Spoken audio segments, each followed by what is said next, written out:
தென்கிழக்கு தேன் சிட்டு செம்பருத்தி பூ முட்டு செல்லம் கொஞ்சுதே தாலாட்ட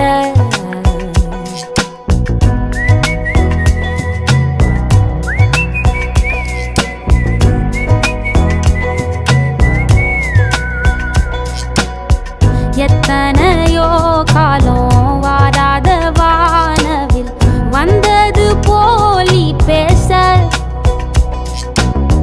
உச்சியில நீந்தும் ஆகாச மீனென துள்ளிடுதே உன் ஆசை மழை அடிக்கும் உன் சிரிப்பில் செடி முளைக்கும் நான் பூவாக வெயில் அடிக்கும் நாள் வரைக்கும்